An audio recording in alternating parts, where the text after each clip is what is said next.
ചില വിശ്വാസ സത്യങ്ങൾ. കൊച്ചുമോൻ പള്ളിക്കപ്പറമ്പിൽ ചിങ്ങവന്. രക്ഷ ക്രിസ്ത്യാനികൾക്ക് മാത്രമോ? യേശുവിൽ കൂടെ മാത്രമേ രക്ഷയുള്ളൂ എന്ന് പുതിയ നിയമം സാക്ഷ്യപ്പെടുത്തുന്നു. മറ്റ് ഒരുവനിലും രക്ഷയില്ല. നാം രക്ഷിക്കപ്പെടുവാൻ ആകാശത്തിൻ കീഴിൽ യേശുവിൽ അല്ലാതെ മറ്റൊരു നാമവും ഇല്ല. അപ്പോസ്തല പ്രവൃത്തികൾ 4:12. വെള്ളത്താലും ആത്മാവിനാലും ജനിച്ചില്ല എങ്കിൽ ദൈവരാജ്യത്തിൽ കടക്കുകയില്ലെന്നും യോഹന്നാൻ 3:5. ഞാൻ തന്നെ വഴിയും സത്യവും ജീവനും ആകുന്നു. ഞാൻ മുഖാന്തരമല്ലാതെ ആരും പിതാവിൻ്റെ അടുക്കൽ എത്തുന്നില്ല. യോഹന്നാൻ 14:6. ഇവ കൂടാതെ മർക്കോസ് 16:16 യേശു ക്രിസ്തുവിൽ കൂടെയുള്ള രക്ഷയെ പ്രതിപാദിച്ചിരിക്കുന്നു.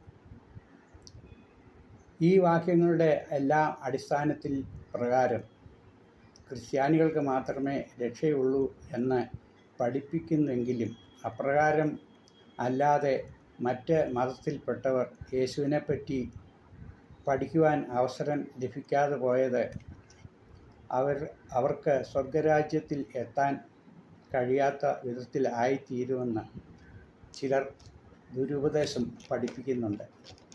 അവരെ എല്ലാം നരകത്തിൽ തീയിൽ നശിപ്പിക്കും എന്ന് ചിലർ പ്രചരിപ്പിക്കുന്നു. ഇത് സാത്താൻ്റെ ദുരുപദേശമാണ്. ഇത് യേശുവിൻ്റെ സ്നേഹത്തിന് ചേരുന്നതല്ല. അതിനാൽ മറ്റ് മതത്തിൽപ്പെട്ടവരുടെ രക്ഷയെക്കുറിച്ചുള്ള വേദശാസ്ത്രപരമായ പഠനമാണ് നമ്മുടെ ഇന്നത്തെ വിഷയം. മനുഷ്യവർഗം മുഴുവനും രക്ഷ പ്രാപിപ്പാനാണ് ദൈവം ആഗ്രഹിക്കുന്നത്. 1 തീമോഥെയോസ് 2:4. കാരണം സകല മനുഷ്യരും അവൻ്റെ സൃഷ്ടി ആകുന്നു.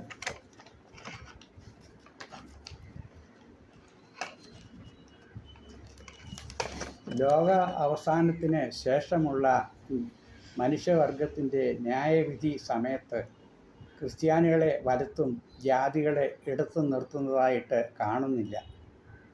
ഓരോരുത്തർക്കും അവനവൻ്റെ പ്രവൃത്തിക്ക് തക്കവണ്ണമുള്ള പ്രതിഫലം കൊടുക്കും എന്നാണ് എഴുതിയിരിക്കുന്നത്. നന്മ ചെയ്യുന്നവരെ തൻ്റെ വലത്തുഭാഗത്തും തിന്മ ചെയ്യുന്നവരെ തൻ്റെ ഇടത്തും നിർത്തും എന്നാണ് കാണുന്നത്. സകല ജനതകളെയും അവൻ്റെ മുമ്പിൽ വരുത്തി അവരെ ചെമ്മരിയാടും കോലാടും തമ്മിൽ എന്ന പോലെ വേർതിരിക്കും. മത്തായി 25:32. സകല ജാതികളിലും ഗോത്രങ്ങളിലും വംശങ്ങളിലും ഭാഷകളിലും നിന്ന് ആർക്കും എണ്ണിക്കൂടാൻ കഴിയാത്ത ഒരു മഹാപുരുഷാരത്തെ തൻ്റെ മുമ്പിൽ കണ്ടു. വെളിപാട് 7:9. ഏത് ജാതിയിലും ദൈവത്തെ ഭയപ്പെട്ട് നീതിയും ന്യായവും പ്രവർത്തിക്കുന്നവനെ ദൈവം അംഗീകരിക്കുന്നു.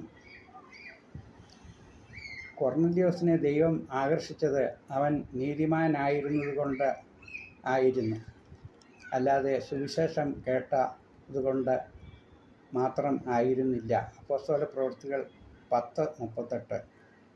കർത്താവിന് മുഖപക്ഷമില്ല. നീതി പ്രവർത്തിക്കുന്നവനെ കൈക്കൊള്ളുന്നു. കർത്താവിൻ്റെ കണ്ണ് നീതിമാന്മാരുടെ മേലും അവൻ്റെ ചെവി അവരുടെ പ്രാർത്ഥനയ്ക്കും തുറന്നിരിക്കുന്നു. 1 പത്രോസ് 3:12. ക്രിസ്ത്യാനികളായ നീതിമാന്മാരെന്ന് അവിടെ ഉദ്ദേശിച്ചിട്ടില്ല. അതാണ് ഈ തൊഴുത്തിൽ പെടാത്ത വേറെ ആടുകൾ എനിക്കുണ്ടെന്ന് യേശു അരുളി ചെയ്തത്. എൻ്റെ പിതാവ് ആകർഷിക്കാതെ ആരും എൻ്റെ അടുക്കൽ വരുന്നില്ലെന്ന് യേശു പറഞ്ഞത്. പിതാവ് ആകർഷിക്കണം എങ്കിൽ നാം നീതിയും ന്യായവും പ്രവർത്തിക്കണം.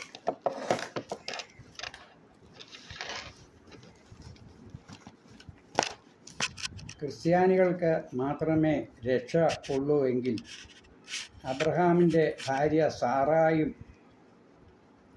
ദാസിയായ ഹാഗാറും തമ്മിൽ മത്സരവും ഭിന്നതയും ഉണ്ടായപ്പോൾ ദാസിയായ ഹാഗാർ ഇസ്മായേലിനെ കൊണ്ട് ഓടിപ്പോയി.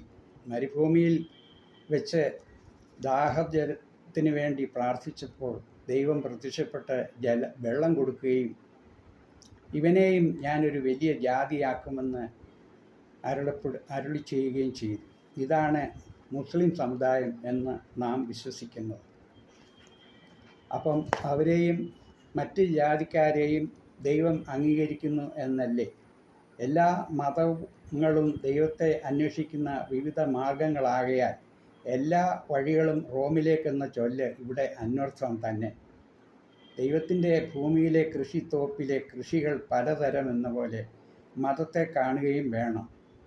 ജാതികളിലും ദൈവകൽപ്പന പാലിച്ചവരെയും സ്വീകരിക്കുന്നതിൻ്റെ തെളിവാണ് അടുത്ത വാക്യങ്ങൾ. എൻ്റെ ജനം അല്ലാത്തവരെ എൻ്റെ ജനം എന്നും പ്രിയ അല്ലാത്തവളെ പ്രിയ എന്നും ഞാൻ വിളിക്കും. റോമർ 9:25. കിഴക്ക് നിന്നും പടിഞ്ഞാറ് നിന്നും അനേകർ വന്ന് അബ്രഹാമിൻ്റെ മടിയിൽ ഇരിക്കും. രാജ്യത്തിൻ്റെ പുത്രന്മാരോ പുറന്തള്ളപ്പെടും. മത്തായി 8:11. ഈ രാജ്യത്തിൻ്റെ പുത്രന്മാരെന്ന് ഉദ്ദേശിക്കുന്നത് ക്രിസ്ത്യാനികളെ ആണ്. അഗ്രചർമ്മി ന്യായപ്രമാണത്തിൻ്റെ നിയമങ്ങളെ പ്രമാണിച്ചാൽ അവൻ്റെ അഗ്രചർമ്മം പരിശോധന എന്ന് എണ്ണുകയില്ലയോ? റോമർ 2:26. ഈ വചനത്തിലെ ചർമ്മി എന്നെടുത്ത് ജാതികൾ എന്ന് ചേർത്ത് ഈ ഭാഗം പഠിക്കുമ്പോൾ ജാതികൾ സ്നാനപ്പെട്ടവരെ അല്ലെങ്കിലും അവർ ദൈവകൽപ്പനകൾ പാലിച്ച് ജീവിക്കുന്നവരെയും ദൈവം അംഗീകരിക്കുന്നു എന്നാണ് ഈ വചനത്തിൻ്റെ പൊരുൾ. യഹൂദനെന്നും യവനനെന്നും വ്യത്യാസമില്ല. എല്ലാവർക്കും കർത്താവ് ഒരുവൻ തന്നെ. അവൻ തന്നെ വിളിച്ചപേക്ഷിക്കുന്ന എല്ലാവർക്കും നൽകുവാൻ തക്കവണ്ണം സമ്പന്നനാകുന്നു. അതിനാൽ അന്യ മതസ്ഥരുടെ വിശ്വാസത്തെ നാം വിമർശിക്കരുത്. എല്ലാ മതവും സ്നേഹമാണ് പഠിപ്പിക്കുന്നത്. എന്നാൽ ദൈവവചനം ഇരുവായ്ത്തലയുള്ള വാൾ പോലെയാണെന്ന് എബ്രായർ 4:12. ആകയാൽ കൃപയാലല്ലോ നിങ്ങൾ വിശ്വാസം മൂലം രക്ഷിക്കപ്പെട്ടിരിക്കുന്നത്. അതിനാൽ നിങ്ങൾ കാരണമല്ല, ദൈവത്തിൻ്റെ ദാനമത്രേ. ആരും പ്രശംസിക്കാതിരിക്കുവാൻ പ്രവൃത്തിയും കാരണമല്ല. അതിനാൽ വിശ്വാസം പോലും കൃപയിലാണ്. എഫെസ്യർ 2:8. അതിനാൽ കൃപയിലാണ് രക്ഷയുടെ ആരംഭം. കൃപയിലല്ലാതെ വിശ്വാസമോ പ്രവൃത്തിയോ ഉണ്ടാകുന്നില്ല. അപ്രകാരം ദൈവവചനങ്ങളുടെ രഹസ്യം വെളിപ്പെടുത്തി കിട്ടണമെങ്കിൽ വരം ലഭിക്കണം. മത്തായി 19:11. വരം ലഭിക്കാത്തവർ ഇരുവായ്ത്തലയുടെ ഒരു വായ്ത്തല മാത്രമേ ഗ്രഹിക്കുകയുള്ളൂ. അതിനാൽ അവരുടെ പഠിപ്പിക്കൽ ഇപ്രകാരം ശുഷ്കിച്ച രീതിയിൽ ജന്മം കൊണ്ട് ജാതിയായവർ ദൈവരാജ്യം അവകാശമാക്കുകയില്ലെന്ന് പഠിപ്പിക്കുമ്പോൾ അവർ കേട്ടിട്ടില്ലാത്തവനിൽ എങ്ങനെ വിശ്വസിക്കും? പ്രസംഗിക്കുന്നവൻ ഇല്ലാതെ എങ്ങനെ കേൾക്കും? റോമർ 10:14. ആദിവാസികളെപ്പോലെയും വനപ്രദേശങ്ങളിലും താമസിക്കുന്നവർക്ക് പ്രസംഗകർ ഇല്ലെങ്കിൽ എങ്ങനെ ക്രിസ്തുവിനെ അറിയാൻ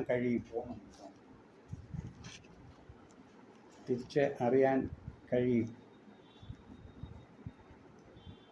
അതിനാൽ നമ്മുടെ അരുമനാഥൻ പോലും തൻ്റെ ശിഷ്യന്മാർ തന്നോട്, ഗുരു, നിൻ്റെ നാമത്തിലല്ലാതെയും ചിലർ അത്ഭുത പ്രവൃത്തികൾ ചെയ്യുന്നതായി കണ്ടു എന്ന് പറഞ്ഞതിന് നമുക്ക് വിരോധിയല്ലാത്തവൻ നമുക്ക് ശത്രു അല്ലെന്ന് പറഞ്ഞ മറുപടി ക്രിസ്തുവിൻ്റെ സ്വഭാവത്തെ കാണിക്കുന്നു. അതിനാൽ അന്യമതസ്ഥരോട് ക്രിസ്തുവിന് വെറുപ്പ് ഉണ്ടാകുമോ?